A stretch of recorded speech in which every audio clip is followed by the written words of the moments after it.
এমন একটা মেয়ে খুঁজে বাইর করেন যার বাবা আপনার কাছে কিছু এক্সপেক্ট করে না। তবে মনে রাখবেন, আল্লাহ রাসূল লোহার আংটির বিনিময়ে বিয়ে দিতে চাইছেন, তাও ছিল না ওই সাহাবীর, তারপরেও কিন্তু বিয়ে হয়েছে। বিয়েও করবেন ওরকম মেয়ে যে সেটা বুঝবে। সেদিন পয়লা দিনে এসে বলে আমার আমার ড্রেসিং টেবিল কই, আমার আলনা কই, আমার এটা কই ওটা কই, তাহলে আপনি মারা গেছেন। ইস, এই জিনিসটা আমি দোয়া করি রীতিমতো আল্লাহর কাছে। আপনাদের অবস্থা তো কেমন এক ধরনের খারাপ, আর মেয়েদের অবস্থা কিন্তু অন্য ধরনের খারাপ। আমি বিয়ে করতে আগ্রহী, মাশাল্লাহ, আমার জমানো কোনো অর্থ নেই, মাসিক আয় একদম স্বল্প। পিতাকে বললাম কিন্তু রাজি হচ্ছে না। এখন আমার করণীয় কি? বিয়ে করে ফেলান। করণীয় হচ্ছে বিয়ে করে ফেলান। কারণ একজন ছেলের বিয়ের ব্যাপারে পিতার পিতার পাইলে ভালো, দোয়া পাইলে মা বাপ সবাইকে নিয়ে করতে পারলে ভালো। কিন্তু উনি যদি একটা কবিরা গুনায় লিপ্ত হন এটার জন্য, তাহলে সেই কবিরা গুনায় লিপ্ত হচ্ছে, বিয়ে করে ফেলেন, লোহার আংটি দিয়ে করে ফেলেন, নিজের লেভেল নামায় ফেলেন।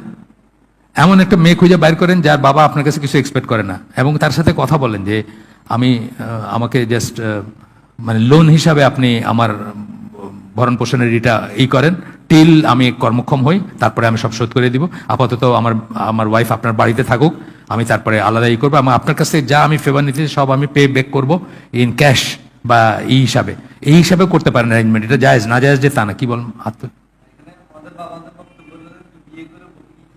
হ্যাঁ, সেটা আল্লাহ খাওয়াবেন। বলেন বলে আপনি যে বাসায় চাকরানি রাখলে কি খাওয়ান?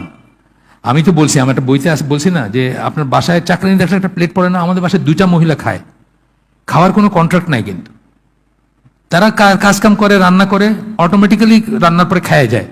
তা আপনার নাইলে আরেকটা মহিলা খাবে, মনে করেন বাসায় একটা এক্সট্রা কামের মানুষ রাখছেন, এইভাবে বললেন আব্বারে যে আব্বা মনে করেন যে একটা কাজের মানুষ রাখছেন, একটা প্লেট পড়বে, এই তো, আর কি খাওয়ার আর কি দরকার।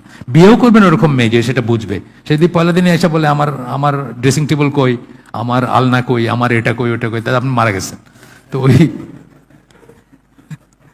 তবে মনে রাখবেন, আল্লাহ রাসূল লোহার আংটির বিনিময়ে বিয়ে দিতে চাইছেন, তাও ছিল না ওই সাহাবীর, তারপরেও কিন্তু বিয়ে হয়েছে। সুতরাং আমরা যে বলি নিজের পায়ে দাঁড়াক তারপরে, এটা সেই ব্যাপার না। তবে মহিলার রাজি হইতে হবে, ওনাকে ওরকম খুঁজে বাইর করতে হবে। ইস, এই জিনিসটা আমি দোয়া করি রীতিমতো আল্লাহর কাছে। আপনাদের অবস্থা তো কেমন এক ধরনের খারাপ, আর মেয়েদের অবস্থা কিন্তু অন্য ধরনের খারাপ। আমরা যে বিয়ে শাদী নিয়ে কাজ করি, 20টা মেয়ের এগেনস্টে একটা ছেলের বায়োডাটা পাই আমরা।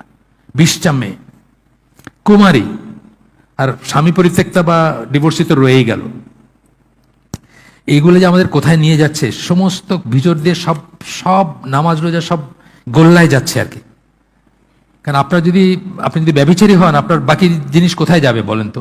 ব্যভিচারী হলে কি বলছেন আল্লাহ, যে ইমান মানে হাদিসে আসছে কি, ইমান ঝুলে থাকে, তাকে ছেড়ে যায় ব্যভিচারের মুহূর্তে, তারপরে আবার যখন রিপেন্ট করে তখন প্রবেশ করে তার দেহে ইমান। তা আপনি ব্যভিচারী হলে আপনার কি অবস্থা চিন্তা করেন। আল্লাহ আমাকে তৌফিক দেন বোঝার, আমল করার।